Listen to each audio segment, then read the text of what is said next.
Hello साथीहरू सबैजनालाई good morning नै भनौँ। हाम्रो मम्मी चाहिँ कोदो कुट्दै हुनुहुन्छ।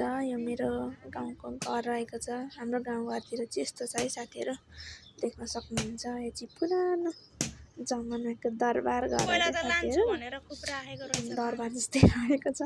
अनि म चाहिँ पोखरा बस्छु अनि मेरो मम्मीले चाहिँ कोदो कुट्दै हुनुहुन्छ क्या, कोदो कुट्दै हुनुहुन्छ।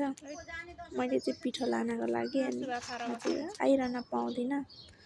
म चाहिँ पोखरातिरै बस्छु। यो चाहिँ अलिक टाढै छ क्या, पोखरा त पोखरा नै हो मेरो घर, तर चाहिँ अलिक गाउँै जानुपर्छ क्या, बिजनेस भने उक्लिनुपर्छ। अनि आमाको माया होइन, पिठो अनि अदुवा सुकाइरहेको छु मैले, अदुवा लानलाई। आफूले रोपेको पछाडि देख्न सक्नुहुन्छ अदुवा आफूले रोपेको अदुवाहरू। अनि यताउता फर्सी सर्सी।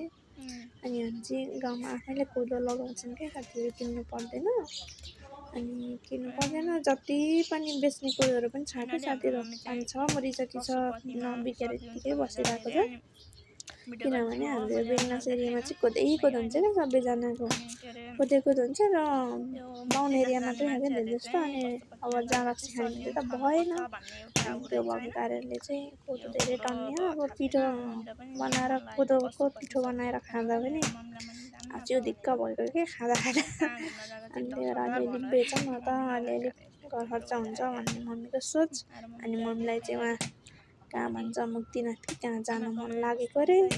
अनि 15,000 भन्यो अरे 3 दिनको। अनि पैसा थिएन अरे मम्मीसँग, जानु मन चाहिँ लागेको। अनि कसैले पनि सपोर्ट दिएनन् रे क्या साथीहरू, सरकारीमा पनि दिएनन् भन्ने जस्तो गुनासो गरिरहनु भएको छ मम्मीले चाहिँ। त्यही त नि है, बुढाबुढी भएपछि घुम्न मन लाग्छ, मिठो मिठो खान मन लाग्छ भन्छ नि। बिचरा मेरो मम्मीको सपना अधुरै नै भयो, सकेसम्म चाहिँ पुरा गर्ने सोचमा छु।